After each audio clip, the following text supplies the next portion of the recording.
지도당국력을 논의하는 측면성과 국외 같은 형태가 구글에 뼈를 줘야 하는 시한이 오늘까지인데요. 구글이 요청한 지도는 고정밀 지도로 앞서 정부가 두 차례 안보 우려를 이유로 결정을 유보한 바 있습니다. 지금까지 오늘의 주요 일정이었습니다. 네, 이번에 국회로 가보겠습니다. 지방선거를 6개월 앞두고 있죠. 더불어민주당은 전국지역위원장 워크숍에서 오직 이재명 정부의 성공을 위해 찰떡궁수로 승리한다면서 결의를 다졌습니다. 반대로 국민의힘은 스윙보수로 불리는 충청 민심을 선점하는 데 공을 들였습니다. 김다연 기자입니다. 흰색 셔츠를 맞춰 입은 더불어민주당 254명의 지역위원장은 한마음 한뜻으로 합심 단결해 내년 6월 지방선거를 준비하겠다고 외쳤습니다. 최근 대통령실과 언론사 논란을 의식한 듯 정청래 대표는 우리의 목표는 첫째도 둘째도 이재명 정부의 성공이라고 강조했습니다. 이재명 정부의 성공을 위해서 당정대가 차돌같이 단단하게 붙여서 찰떡같은 구도로 내일 지방선거 승리하고 이어 내란 평판에 대한 역할적 책임을 방기하면 안 된다면서 국민의힘은 위헌정당 해산 대상이 될지 모른다고 경고했습니다. 나아가 민주당이 탈원을 노리는 수도 서울의 오세훈 시장을 겨냥해 검증 전담팀도 만들었습니다. 오 시장이 해야 할 일은 명태균 여론조사 비용 대납 의혹의 진상을 국민 앞에 소상히 밝히고 죗값을 치르는 것입니다. 국민의힘 지도부는 닷새 만에 다시 충청을 찾아 수행부터로 불리는 중원 민심을 펼쳤습니다.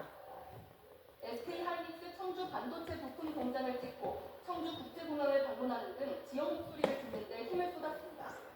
충청은 대한민국의 중심이고 중국은 균형 발전과 미래 산업의 중심입니다. 노동계 일각에서 추진하는 새벽 배송 제한에 대해서도 민주당과 민주노총의 반민생 연대가 일상을 멈추게 한다면서 민생정당임을 내세웠습니다. 국민의힘은 동시에 조직강화 특별위원회를 가동해 방역 재정비에도 공을 들이고 있습니다. 조국혁신당 조국전 비상대책위원장은 당대표 출사표를 던지면서 양당 독점 지역에서 정치적 내기가 되겠다는 지방선거 큰 그림도 제시했습니다. 양당의 나눠없이 정치시장에 혁신과 경쟁의 바람을 불어넣겠습니다. 이재명 정부의 첫 번째 선거표라고 할 수 있는 내년 지방선거에 여야 모두 이처럼 사활을 거는 모습입니다. 지금은 한 목소리로 단일 대우를 외치고 있지만 공천 기준이 확정되면 그때부터 집안 싸움이 시작될 거라는 관측도 나옵니다. YTN 김다현입니다. 11호 부동산 대책의 후폭풍도 붙습니다. 대책을 만들면서 9월 통계를 일부러 누락했다는 의혹과 관련해 김윤덕 국토교통부 장관은 명확한 법적 근거가 있었다고 강조했습니다. 하지만 행정소송에서 만약 패소한다면 서울도봉과 중랑 등의 지역은 규제를 해제할 수도 있다고 언급했습니다. 박희재 기자입니다. 서울 전역을 규제지역으로 묶기 위해 분리한 9월 부동산 통계를 쏙 뺐다는 혐의로 경찰에 고발된 국토부 김윤덕 장관이 조목조목 입장을 밝혔습니다. 주거정책심의위원회 회의 절차가 이미 들어갔기 때문에 9월 통계는 있어도 활용할 수 없었다는 겁니다. 9월 13일 날 주거정책심의위원회가 이미 회의 절차에 들어갔기 때문에 다음 달 통계를 활용할 수 없다는 법적 근거를 가지고 아니면 말고 조작, 이런 선동적인 말들로 대중을 선동하고 그리고 내년 지방선거를 앞두고서 매우 전략적으로 국토부는 9월 통계를 지난달 13일에 받았는데 그 통계까지 반영해 대책을 늦춰서 발표하면 어땠을까 하는 의견도 합리적인 부분이 있다고 자세를 낮췄습니다. 결국은 서울시 전역을 다 묶기 위해서 이런 거 아니냐. 그래서 너무 조급했다. 왜냐하면 딱 하루니까. 의견이라고 생각하지는 않습니다. 그런 주장이 저는 가능하다. 저는 이렇게 해석만 하고 있고요. 국민의힘과 개혁신당은 통계 누락 의혹 등에 대해 정부의 행정소송을 예고했는데 김 장관은 옳은 판결이 나올 거라면서도 만약 패소한다면 규제를 일부 해제하는 게 답이라고 언급했습니다. 9월 통계가 반영된다면 규제지역으로 묶이지 않았을 서울 도봉과 중랑 등 모두 8곳이 대상입니다. 야권은 대통령실로도 전선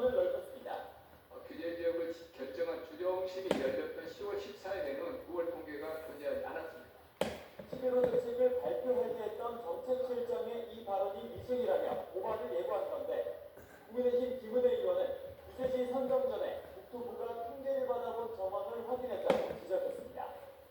오세훈의 총공세에도 민주당은 눈에 띄는 입장 표명은 없었는데 여론 추이를 보면서 구체적인 대응 방향을 모색할 것으로 보입니다. YTN 박세입니다. 세금은 안 내고 호화 생활을 하는 고액 그리고 상습 체납자에 대한 국세청과 지방자치단체의 합동 수색이 실시됐습니다. 고가의 에르메스 가방과 현금 다발, 순금 등이 무더기로 안겨졌습니다. 보도에 오인석 기자입니다. 수십억 원의 양도소득세를 대지하는 서울 용산의 체납자 집을 국세청 추적 조사팀과 서울시 38 세금 진수팀이 합동 수색에 들어갑니다. 방 안에 쌓여있는 오렌지색 박스를 열어보니 명품 에르메스 가방 60점이 쏟아집니다. 에르메스 가방과 현금과 수품 10건, 미술품 4점 등 총 9억원어치가 압류됐습니다.